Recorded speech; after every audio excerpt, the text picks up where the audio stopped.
एक बार का जिक्र है कि एक घर में एक छोटी सी लड़की थी जिसका नाम नूरी था।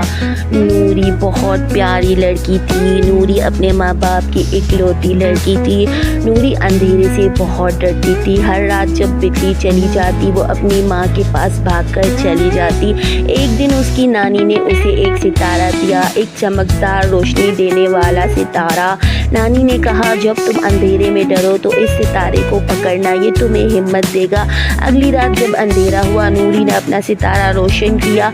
आहिस्ता आहिस्ता उसका डर खत्म होने लगा। अब वो रात में खुद से सोती थी और कहती थी, मैं हिम्मत वाली लड़की हूँ। उस दिन के बाद नूरी का सितारा उसकी ताकत बन गया। हिम्मत छोटी चीज़ों में भी मिल सकती है। अगर आपको मेरी ये स्टोरी अच्छी लगी, वीडियो को लाइक करें और चैनल को सब्सक्राइब करें। गांव में बुढ़िया और उसका बेटा रहता था। बेटा बहुत मेहनती था और रोज़ सुबह उठकर खेती पर काम करने जाता था। एक दिन बेटा खेती पर काम कर रहा था, तभी उसने एक छोटा सा बीज देखा। उसने उस बीज को अपने हाथ में लिया और सोचने लगा कि मैं इससे एक दरख्त उगाऊंगा। उसने बीज को अपने घर के पीछे लगा दिया और रोज़ उसकी देखभाल करने लगा। आहिस्ता आहिस्ता बीज एक छोटे से पेड़ बन गया और फिर एक बड़ा दरख्त बन गया। दरख्त के नीचे बैठकर बेटा बहुत खुश था। उसने सोचा कि मैंने इस दरख्त को अपने हाथों से लगाया है और अब ये मुझे खुशी दे रहा है। बुढ़िया ने देखा कि बेटा कितना खुश है और उसने कहा, बेटा ये पेड़ तेरे मेहनत का फल है। जब तू मेहनत करता है तो तुझे उसका फल ज़रूर मिलता है। बेटा ने सोचा कि हाँ ये सच है, मैं भी अपने ज़िंदगी में मेहनत करूँगा और मुझे उसका फल ज़रूर मिलेगा। और फिर बेटे ने अपनी ज़िंदगी में बहुत मेहनत की और उसकी मेहनत का फल उसको मिला। इस कहानी से एक छोटे से गांव में अली नाम का एक लड़का रहता था। अली गरीब था लेकिन उसका दिल बहुत बड़ा था।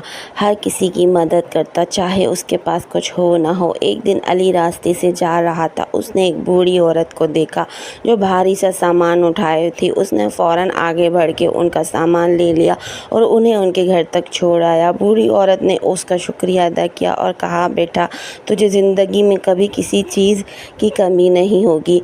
अली ने मुस्कुराकर सिर्फ इतना कहा, नेकी में कभी नुकसान नहीं होता। उस दिन के बाद उस बूढ़ी औरत ने अली को अपना बेटा बना लिया। उसके पास अब माँ भी थी, घर भी था और एक प्यारी सी ज़िंदगी भी थी।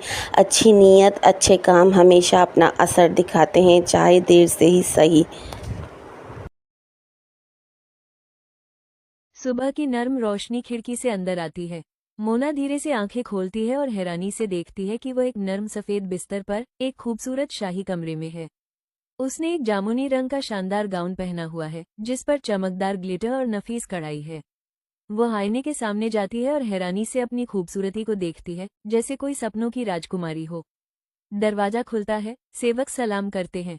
वो महल से बाहर बाग में जाती है जहाँ फूलों की खुशबू, फव्वारे और परिंदों की आवाजें माहौल को जादुई बना देती हैं। फिर एक खूबसूरत राजकुमार आता है और मुस्कुराकर कहता है, आप हमारी दुल्हन हैं, राजकुमारी। मोना शर्मा कर मुस्कुराती है, लेकिन अचानक सब धुंधला होने लगता है। अगले पल वो अपने आम बिस्तर पर जागती है, पसीने से भीगी हुई। वो आसमान की तरफ देखकर मुस्कुराती है, काश ये सपना सच होता। एक दिन अली बावर्ची खाने में खेल रहा था। अचानक उसका हाथ एक शीशे के गिलास से लग गया और गिलास जोर से गिरकर टूट गया। अली घबरा गया। उसका दिल जोर जोर से धड़कने लगा। वो फौरन कमरे में जाकर छुप गया। वो सोच रहा था, अम्मी नाराज होंगी। कुछ देर बाद अम्मी बावर्ची खाने में आईं और जमीन पर टूटे हुए गिलास के टुकड़े देखकर हैरान हो गईं। उन्होंने आवाज दी, गिलास किसने तोड़ा? अली चुप रहा, लेकिन दादी सब समझ गई थीं। उन्होंने अली के पास आकर नरमी से कहा, बेटा सच बोलने से दिल हल्का होता है, सच से हमेशा भलाई होती है। अली ने हिम्मत की, बाहर आया और अम्मी से बोला, अम्मी गिलास मैंने तोड़ा, मैं डर गया था इसलिए छुप गया।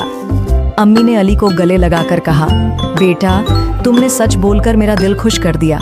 गिलास तो दोबारा आ जाएगा, लेकिन तुम्हारा सच्चा दिल सबसे कीमती है। दादी मुस्कुरा रही थीं और अली के चेहरे पर सुकून था।